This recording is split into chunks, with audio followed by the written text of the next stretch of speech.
অবকাঠামো, জনবল ও যন্ত্রপাতির সংকটসহ নানা সমস্যায় জর্জরিত ফেনীর ২৫০ শয্যা জেনারেল হাসপাতাল। ১৫০ শয্যার জনবল দিয়ে চলছে জেলার অন্যতম স্বাস্থ্যসেবা কেন্দ্রটি। ফেনী ২৫০ শয্যা জেনারেল হাসপাতাল থেকে যুক্ত হচ্ছেন প্রতিনিধি দিদারুল আলম। এবারে বিস্তারিত জানবো তার কাছ থেকে। দিদার, নিশ্চয়ই আমাকে শুনতে পাচ্ছেন। দিদার, এই যে ২৫০ শয্যার হাসপাতাল ১৫০ নিয়ে চলছে, তো এ ব্যাপারে কর্তৃপক্ষ কি বলছে?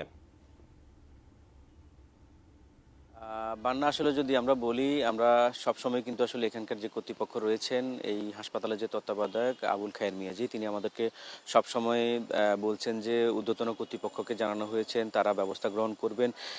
এই টাইপের কথা কিন্তু আসলে এখানকার কর্তৃপক্ষ সবসময় বলে আসে। তবে এখানকার যে অভিযোগগুলো রয়েছে, যে অব্যবস্থাপনাগুলো রয়েছে, সেগুলো কিন্তু আসলে সবসময় কিন্তু একই রকম দেখা যায়। আমরা এই যে ২৫০ শয্যার যে জেনারেল হাসপাতালটি, এটি আগে ১৫০ শয্যা ফেনী সদর হাসপাতাল ছিল। এর সদর হাসপাতালের পরবর্তীতে এখানে ২৫০ শয্যা জেনারেল হাসপাতালে উন্নীতকরণ করা হয়। তবে ২৫০ শয্যা জেনারেল হাসপাতালে উন্নীতকরণ করা হলেও কিন্তু আসলে এখানকার যে ১৫০ জনের যে জনবল ছিল, সেই জনবল দিয়ে কিন্তু আসলে এখানকার চিকিৎসা সেবা চলছে। এবং এখানকার অবকাঠামো মানে উন্নত হলেও কিন্তু আসলে জনবলের কারণে কিন্তু সেগুলোকে ব্যবহার করা যাচ্ছে না। আমরা যদি একটু বলে রাখি, আসলে এখানকার যে জেনারেটরটি রয়েছে, আসলে সেই জেনারেটরটি দীর্ঘদিন ধরে আসলে নষ্ট পড়ে আছে। এবং এর পাশাপাশি এই নতুন যে বহুতল ভবনটি করা হয়েছে, সেখানে লিফটটি উদ্বোধনের পর থেকেই আসলে অকেজো হয়ে পড়ে আছে।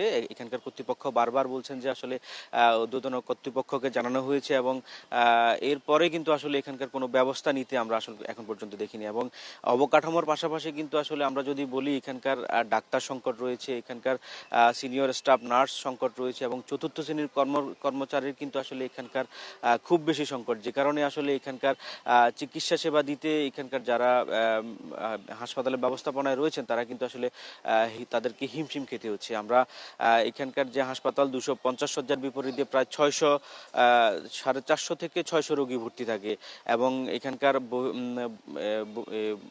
বহিরাগমন যে ইয়াটি রয়েছে, যেখানে আসলে প্রতিদিন ডাক্তার দেখাতে আসেন প্রায় 800 থেকে 1200 রোগী, যে কারণে আসলে ডাক্তার সংকট থাকার কারণে কিন্তু আসলে প্রতিনিয়ত এখানকার যারা সেবা প্রত্যাশী রয়েছেন, যারা আসলে এখানে স্বাস্থ্য সেবা নিতে আসেন, তাদেরকে চরম ভোগান্তির দিকে পড়তে হচ্ছে। জি বান্না।